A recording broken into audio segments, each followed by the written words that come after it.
Have you ever thought about how far you can reach and influence this world? Have you ever wondered, how do these people seem to have so much sway? Today on Crafty Men, we're going to be talking about your spheres of influence. But before we get into that, be sure to like this video, subscribe to the channel, and hit that notification bell so you don't miss any of the upcoming episodes. I want you to consider for an instant a rock thrown into a pond. You are the rock, and then each ripple, as it goes out, you'll see that they diminish in size. The closest ripple will be that of your family.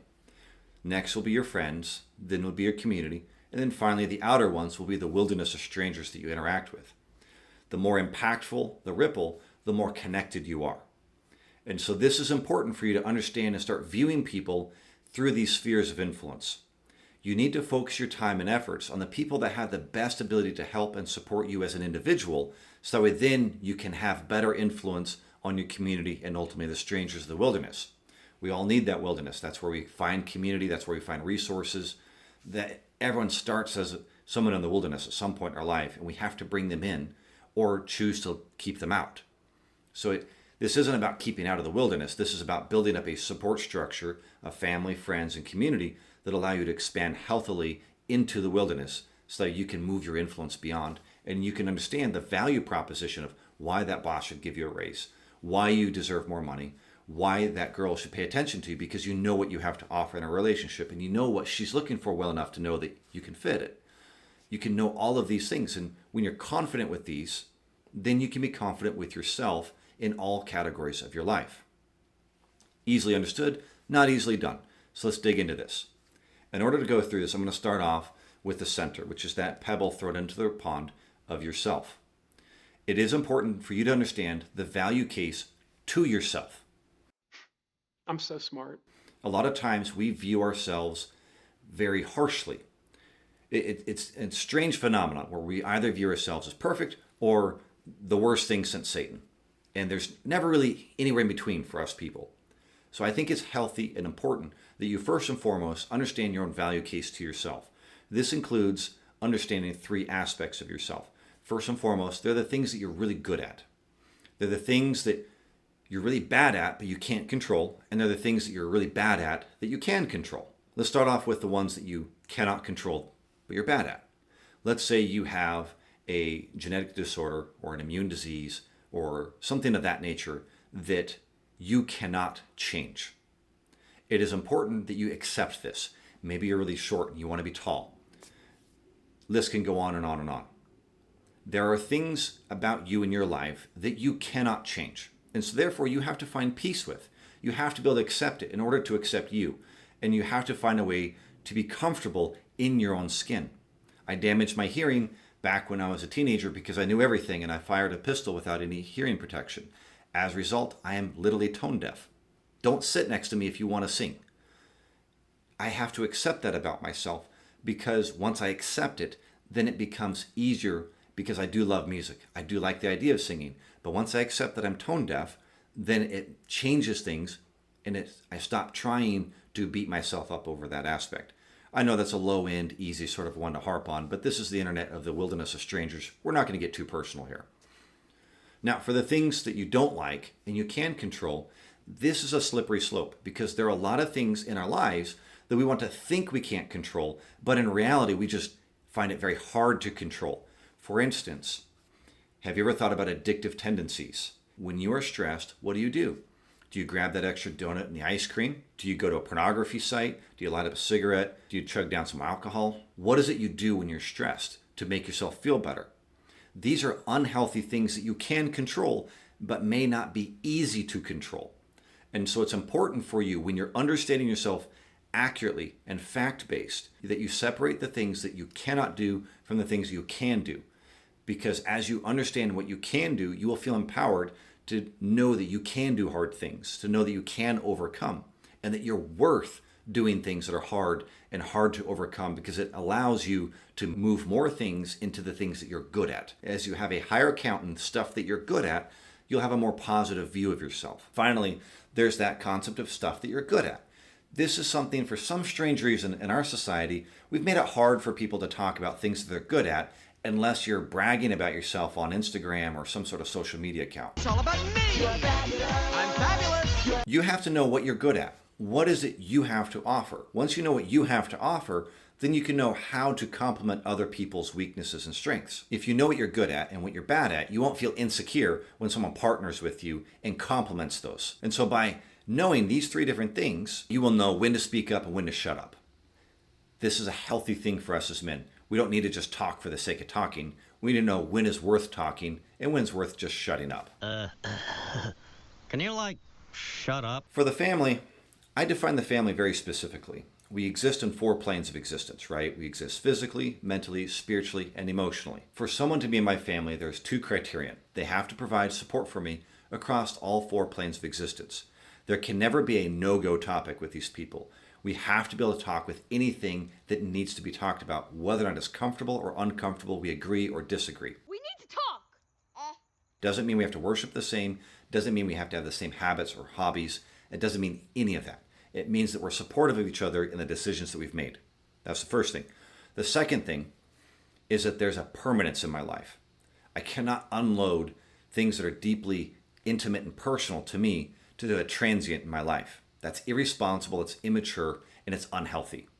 And so being family doesn't necessarily mean blood relation in my life. It's people that I have support across all 4 planes of existence, and they're permanent in my life. So using this backdrop of a definition, the value case family members should expect from you is that you're there for them and that you celebrate with them or you mourn with them and you support them. Bravo team, we got your 6. And so if you can't be at an event, you do everything you can to show that you tried, because you did try, and then you also still try to connect with them and to celebrate or to support them as needed. This isn't about whether or not you feel jealous of it because perhaps they got something that you wanted before you ever did. None of that's important because it's about that person. You need to put yourself off to the side and be there for that family member. That's your value case to family. Now for friends, my definition of friends are people that support me in 2 or 3 of those planes of existence. We don't have to be common across all 4. There's 2 or 3 of them. So it's a similar definition and concept here, right? For a friend, if we have a connection across that plane of existence, you owe them your presence and your support for that plane of existence. So major events they have, struggles that they have, collaboration that they want, you owe that to them because that's what friends do. I'm dead, Wilson. How do you want to spend your last 5 months? For community, I define it as 1 plane of existence that we have a common interaction with. Think work or church or something like that, or maybe you're active in politics, right? These are things where you have 1 topic that you connect with people on, but frankly, you wouldn't interact with these people outside of that 1 topic. Why don't you finish the job? It's the same concept here. In that community interaction, you owe them the support and dedication in that plane of existence. So if I'm at work, my boss should expect from me my full effort, my full attention. My boss should be able to expect my best effort. He should be able to expect that I work without needing excess supervision, that I would be able to raise my hand when needed, and that I take pride in my work. That's a fair expectation of value from me from my boss. Now for the wilderness of strangers, they expect nothing from you because there is no value case. There are no interactions on those 4 planes of existence. Within the world of strangers, in that wilderness, there are no rules and there are no boundaries. Rule number 1, there are no rules. We have no guarantees of safety. We have no guarantees of loyalty or anything because we are equally irrelevant within the wilderness of strangers. Having said that, it should be fair to say that a stranger should be able to expect from you decent interaction, compliance with the laws and regulations that you both live within, and a respect for their personal property and well-being. These are some pretty basic things, right? But it's something we struggle with in our society. If someone disagrees with you politically, are you able to still treat them like a decent human being? If someone worships differently than you, would you blacklist them or try to boycott their business? You're a fascist pig.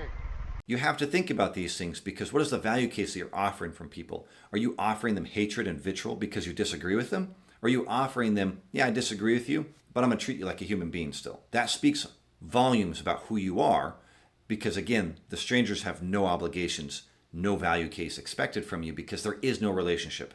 But if you offer them a basic fundamental concept of human decency and godlike behavior and respect for his children, then it will change fundamentally how you interact with people in the wilderness. Now, if you live by these things, it's very easy to see how you can develop who you are in order to develop that value case for other people. If you're in the dating game, you're looking for a wife. It's very easy to understand what women want.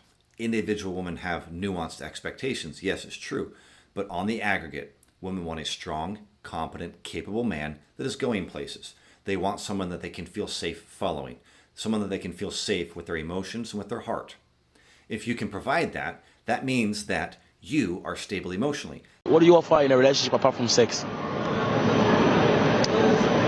I have bipolar.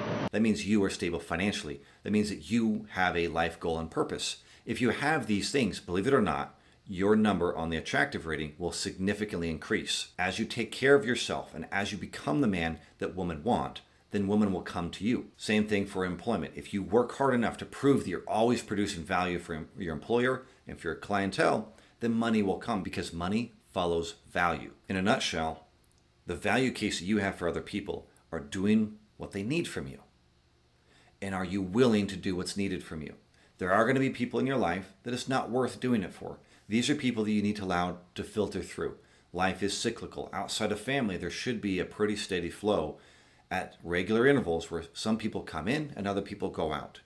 And that's a healthy aspect. As life changes, you adapt, and your needs and expectations grow and adapt. That doesn't mean that the relationship was fundamentally toxic. There could have been one, but there could have also been a relationship that it worked when you were in gym class together, but now that you graduated high school, there's not really a friendship there. That doesn't mean that either one of you hate each other. It's just you no longer have anything in common, and so you just naturally move on. As you approach this style of life, there are two fundamental things you need to understand that will happen. First and foremost, you will be taken advantage of. It will happen. Clients, customers, employers, girlfriends, whatever, will at some point take advantage of you because they won't recognize any boundaries that you set in place. It's going to happen. Accept it. The second thing is that as you filter those people through, you will find the people that are loyal. You will find the people that match you. Because as you cycle through people, the law of attraction will apply. And people that are like for like will be drawn to each other. So if your wife or if your girlfriend is signing you up for crap that you don't want to do, if they don't respect your hobbies or your needs, then you need to first and foremost set boundaries and expectations there.